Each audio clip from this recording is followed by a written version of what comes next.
ahora con Imanol Rodríguez Maclin. Vamos a hablar de Mara Rodríguez, que es la autora del libro Lo que comen los erizos. Bien. Y bueno. te digo brevemente, después te dejo hablar. Sí. Viste que las mujeres tenemos fama de que hablamos mucho y no dejamos hablar. Pero esto de los erizos me encanta, porque ya ha venido Verónica Streicher a contarnos su proyecto de los erizos, y siempre hacemos referencia con Gladys Martínez también, que ha venido al programa porque ya tiene escrito sobre eso en su tesis. Así que los erizos nos acompañan a la sofista. Andan erizos en Paraná. Estamos erizados. Bien. Yo le quería contar que hoy en la columna mía va a ser una columna especial, porque voy a tratar de presentar brevemente el libro de Mara y quién es ella, presentarla a ella, para después pasar a ver si podemos escuchar una entrevista que yo le hice, y me hace bien y pom, que le hice a Mara en estos días, porque por la señal complicada de celular y por este tema de la cuarentena y la virtualidad que se complica muchas veces, no podemos como hacerla en vivo, así que fue grabada. Yo la edité con un programita muy simple de edición de audio, así que es mi primer trabajo de edición de audio, pero que no sea muy precario. Bueno, empiezo casi de forma en relación con la numerología, porque la autora que trabajé la columna pasada era María Teresa Favani, que nació en 1922. Mara nace exactamente 50 años después, medio siglo después. En Formosa anda naciendo Mara. Y Favani muere en 1949, y 70 años exactamente después Mara publica su libro. Cuando Favani publica su primer libro en 1949, 70 años después, o sea, el año pasado, Mara publica su segundo libro, que es Lo que comen los erizos. Lo que comen los erizos es un libro de cuentos que Mara lo presentó el año pasado, que es el año que se editó, el del 2019. Es un libro que está editado por La Ventana Ediciones, que es una editorial acá de Paraná, que ha editado, si mal no recuerdo, ya 4 libros. Este es el tercer libro. La editorial pertenece a Gretel Schoendrer, no sé muy bien pronunciar su apellido, y seguramente es alemán, ¿no? Sí, debe ser alemán, pero no lo puedo pronunciar bien. Ahora lo miro y te digo cómo se pronuncia. Es un libro muy, a primera vista, muy lindo. A mí me parece muy lindo cómo está diseñado, con este fondo negro. Tiene una foto en la tapa con un pingüino embalsamado. Ahí Angelina le está sacando una foto para las redes. Esa foto pertenece a Raúl Perriere, que es un fotógrafo. Lo conozco a Raúl, sí. Y el libro contiene, le cuento la estructura más o menos del libro. Contiene unos 6 cuentos y un prólogo de Joaquín Díaz, que es nuestro amigo Joaquín Díaz, dueño de Vaporeso el libro. Vaporeso, yo tengo que ir a Vaporeso. Yo no me canso de nombrarlo, me hace bien. No, pero está bien, porque además es amigo de la sofista, Vaporeso forma parte de nuestro universo. Bien. Joaquín le hace el prólogo a este libro, porque centralmente, que eso Mara lo va a decir en la entrevista, este libro se gestó un poco en un taller de narrativa que se hizo en Vaporeso. Yo no recuerdo el año, creo que fue 2016 o 2017, no tengo presente el año, que era con un escritor de Santa Fe que se llamaba Francisco Vitar, y ahí íbamos a aprender a escribir narrativa, íbamos a corregir textos en un grupo, la verdad, muy lindo y muy copada la experiencia. Y cuando yo llegué a la presentación del libro el año pasado por error. Había una Fluye, que es una feria de libreros de Paraná, que se autogestionan y hacen en la feria Fluye, y había ido a la Casa de la Cultura después de salir de trabajar, y me encuentro con que estaban presentando este libro. Y este libro estaba hecho con los textos que justamente Mara trabajaba en ese taller, entonces fue como una sorpresa muy grata. Los cuentos son casi todos cuentos podríamos meterlo en el género del misterio. Son cuentos que tienen una prosa muy clara, muy ajustada, es muy buena en ese aspecto Mara, es muy ajustada, frases cortas, certeras, no hay palabras de más, están bien elegidas las palabras, y las tramas son las que se vuelven opacas. Eso es algo que retomo también en la entrevista. Misteriosas, finales que no se entienden bien para dónde van, fragmentarios. El último cuento, que se llama, por ejemplo, Las tortugas no hablan, que me parece está entre mis cuentos favoritos del libro, es sobre un médico que lee unos fragmentos de unos escritos que le entrega a la madre de un amigo de él, que desaparece o lo dan por muerto en Costa Rica o en un país centroamericano. Y el cuento son estos fragmentos escritos, como dice, atrás de boletas del laboratorio Vagó, como si este médico que desaparece deja como ciertos fragmentos de su viaje, que a mí me hacen acordar a por ejemplo, a Drácula. Drácula, la novela, está escrita como en fragmentos, como si fuera un pedazo de carta, un artículo de diario. Entonces ese cuento está escrito así. Me parece increíble, que era el único cuento que yo no conocía de cuando hacíamos el taller. Me pareció buenísimo. Me hacía acordar a videojuegos donde la historia se cuenta así, ¿no? Por pequeños pedazos. Digo, hay fragmentos que son un dibujo. Es muy interesante. Dice hoja 1, tal cosa, hoja 2, y él dice en la hoja 4 hay un dibujo de, por ejemplo, un escalpelo abriendo una mano y de adentro salen bichos. Es muy interesante el libro, lo recomiendo. Digo, es lo que se está escribiendo, podríamos pensar acá en Paraná en este momento, como para tener un mapa de lo que se anda escribiendo en la ciudad, digamos. Esto es del año pasado. Y no sé si... ¿Y ella dónde vive, Mara? Vive en Sauce Montrul. En Sauce Montrul. Ah, está cerca de acá. Sí, exactamente. Así que vamos a pasar ahora Vamos a pasar la nota para que podamos escuchar. Bueno, Mara, la primera pregunta es si podés ir contándome un poquito sobre lo que comen los erizos, para ir entrando un poco en tema, cómo fue el armado y la selección de los textos, cómo fue el acercamiento a la Ventana Ediciones, etcétera. Lo que comen los erizos surge teniendo como telón de fondo el taller de escritura que hicimos, porque vos también participaste, Ima, con Francisco Vitar. Bueno, en esta experiencia de escritura y de taller comencé a escribir unos textos que en principio no tenían rasgos en común, y luego a partir de lecturas y pulidas que se daban ahí en el taller, me di cuenta que tenían una temática en común, que estaba relacionado con la infancia, la madre, con escenarios comunes de lo misterioso, y bueno, ahí empecé como a darle forma a los cuentos, ya visualizando que muchos de los textos que estaba escribiendo iban a pertenecer a una totalidad de una obra. Entonces, algunos de los cuentos surgieron así espontáneamente, con su propia temática, y otros los empecé a escribir pensando ya en un libro.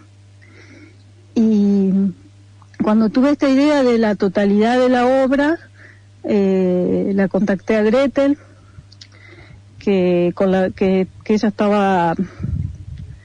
estaba recién incursionando en la edición de libros, y a mí me encantó un libro que publicó de Javier Solari, me encantó toda la tapa, la idea que tuvo, y bueno, y ella sobre todo, que me parece fundamental a mí esto de las relaciones humanas. Con Gretel tuvimos una buena onda, un buen feeling de acuerdo a lo que queríamos obtener como resultado final de esa obra de escritura.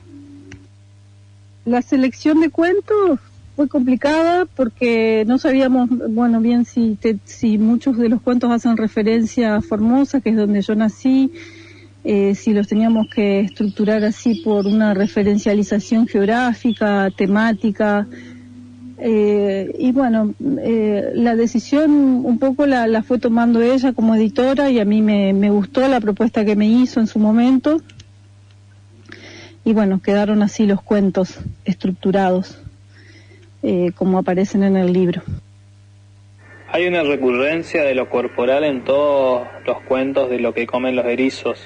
el cuerpo de la Virgen de Stroessner, el primo de la niña de la cosa, que tiene la cara grasosa, que escupe al hablar, el padre convirtiéndose en erizo, el despedazamiento de las ovejas y la animalidad en los corredores, que no sé si no son corredores de bolsa o qué, pero no sé si me podés contar un poquito qué pensás sobre eso que yo encuentro en los cuentos en relación a los cuerpos. Me parece que esto que decís en el cuerpo, bueno, en alguna forma fue una búsqueda intencional. Escribiendo y releyendo lo que escribía me daba cuenta, bueno, esto de la palabra y los efectos que tiene en el cuerpo. Entonces fue como intencional en cada uno de los relatos mostrar que estos personajes no solo eran personajes que hablaban, sino que esa manera de hablar, esa forma de relacionarse con el mundo, con su familia, con lo cotidiano, hacía algo en sus cuerpos y los transformaba. Y el hecho de que muchos de ellos se transformen, se conviertan en otra cosa que no es humano, tiene que ver con esto, con los efectos que producen la palabra. Pienso en eso, ¿no? En la palabra y los efectos que producen sobre el cuerpo. Algunos lenguajes nos hacen más humanos y otros quizás nos llevan a convertirnos en erizos o en perros salvajes. Esto va un poquito anudada a la pregunta anterior, que es: vos en mi ejemplar el día de la presentación me pusiste un sello que dice: este libro puede causar cambios corporales. Y a mí el lunes me pasó esto de estar releyendo el libro y me dejó como cierto malestar o cierta extrañeza después de releerlo. Yo creo que centralmente es por lo brutal o lo crudo que se ponen los cuentos en ciertos momentos. No sé si vos compartís esa hipótesis, y si es así, vos buscaste producir esos efectos en los cuentos, o cómo es este asunto de lo crudo y lo brutal en los cuentos. Y sí, creo que la literatura, como otro lenguaje más, produce efectos. Y la no lectura de ficción también produce efectos. Entonces, si nosotros pensamos que todo es real y que no lo podemos narrativizar y no podemos entender que es una ficción y que en esa ficción podemos leer algo de nosotros mismos, bueno, eso también produce efectos en los cuerpos. A mí me parece que la lectura ayuda un poco a abrirnos, a comprendernos, a comprender lo que nos rodea desde otro lugar, que es desde una narrativa distinta, desde un lenguaje distinto. Y cuando hice ese sello lo hice con esa intencionalidad, que cada uno pudiera leer en esos textos, indagar sobre sus infancias, sobre sus miedos, que a partir de la literatura se pregunten sobre cómo fueron sus infancias y qué miedos tenían, porque muchos de los cuentos tratan sobre esa incertidumbre, ese vacío, esa no explicación que hay en determinados hechos, y los relatos que construyen los niños en torno a eso que no tiene un lenguaje. A mí la literatura particularmente me ayudó a eso en mi infancia, y un poco cuando pensé en Lo que comen los erizos, pensé en escribir muchos de los relatos desde el punto de vista de los niños y de esos lenguajes que se van construyendo en la infancia.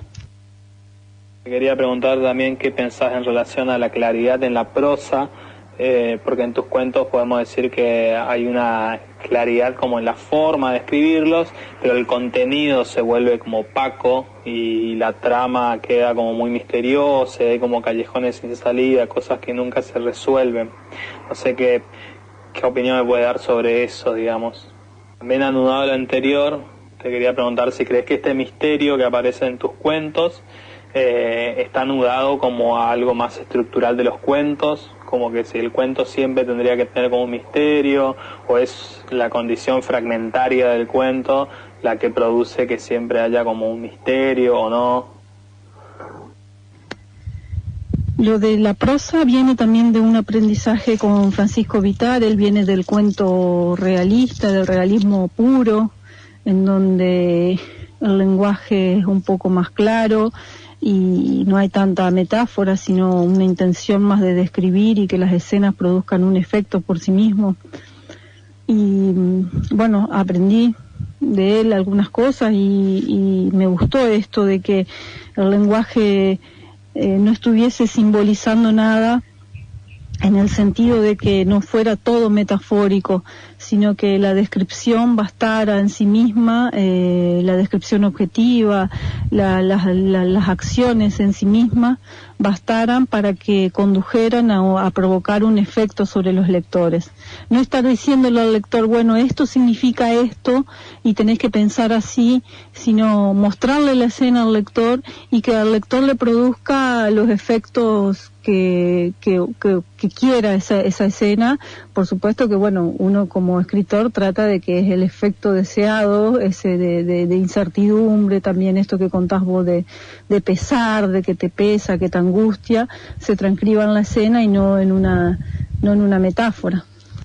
Entonces esto lleva a pensar cada palabra, a economizar las palabras, que pocos adjetivos, casi nada de adjetivos, oraciones cortas, y bueno, muchos tips que no los inventé yo, que hay muchos escritores, Flannery O'Connor, Hemingway, Horacio Quiroga, que pensaron ya decálogos de escritura para pensar con el lenguaje, y un poco pensar también en la sonoridad de las oraciones, y esto de oraciones cortas me parece que tiene que ver con esta prosa así clara, y que esto claro que es así consecutivo va llevando un ritmo, y este ritmo es lo que dota de oscuridad y no las palabras en sí mismas, es lo que dota, digamos, de tensión en el lenguaje y no las palabras en sí mismas, sino el ritmo de lectura. También te quería preguntar si vos te inscribirías, aunque lo pensemos de forma lúdica, digamos, de no forma tan seria ni solemne, si vos te inscribís como en una tradición de escritores, de cuentos o de escritores, o qué recorrido de autores, cómo es tu mapa de autores, dónde vos te ubicarías ahí, digamos, cercanos a quiénes, lejanos a quiénes, así como para armar un mapita de dónde está Mara Rodríguez. Pienso en gran medida que lo que escribimos es parte o es un resultado de nuestras propias lecturas y elecciones que hacemos como lectores. A mí me fascinaron un grupo de escritores argentinos jóvenes, Luciano Lamberti, Federico Falco, Mariana Enrique, todas lecturas que a mí me flashearon y me llevaron a identificarme cómo planteaban la obra y cómo planteaban los cuentos. Muchos de ellos son cuentistas y novelistas también. Y bueno, y al principio uno lee como lector y después uno lee como escritor o como posible productor de una cosa. Entonces una lectura, las primeras lecturas que vos haces como la fascinación del lector, después tratás de desarmar como la relojería de ese cuento y ver qué está funcionando ahí que te produjo eso. Y bueno, entonces yo leí con mucha admiración a todos estos autores, me dejé atravesar por sus textos y después fue indagar a ver cómo construyeron estos relatos y aprender de las lecturas. No me cuesta inscribirme en una tradición porque no me siento escritora casi con esas en mayúsculas. Siento que soy una trabajadora de la palabra, qué sé yo, no sé, me cuesta darle un título, no me siento en ese lugar, pero sí sé que soy el resultado, o que lo que escribo es el resultado de mis lecturas. También te quería preguntar si te sentís cercana a eso que se le dice literatura entrerriana, o qué pensás de eso, o qué pensás si hay una relación entre escritura con algo que esas palabras, esos significantes nombren, digamos, literatura entrerriana. ¿Cuál es tu relación con eso? A mí me gusta pensar que quizás que hay como una especie de agenciamiento entre la geografía y las literaturas y ciertas narrativas que surgen en territorios propios. Y creo que estas territorialidades exceden lo entrerriano. Podría decir que hay una literatura litoraleña, una cosa así, podríamos pensar que hay cierta literatura que surge en relación con una presencia de un paisaje muy fuerte, porque lo vamos a ver a eso en los cuentos, de un paisaje que está ahí presente, que irrumpe y no es un territorio netamente urbano. Y creo que este tipo de literatura, que también está en escritores como Mempo Giardinelli, Orlando Van Bredan, Mariano Quirós, tiene que ver con un cierto paisaje, con un cierto agenciamiento que hay entre las narrativas y ese paisaje, y las voces que se generan en esos paisajes. Me parece que por ahí, pensando más en eso, me arriesgo a decir que sí, que los cuentos tienen que ver con una territorialidad que es litoraleña, o una territorialidad que está agenciada con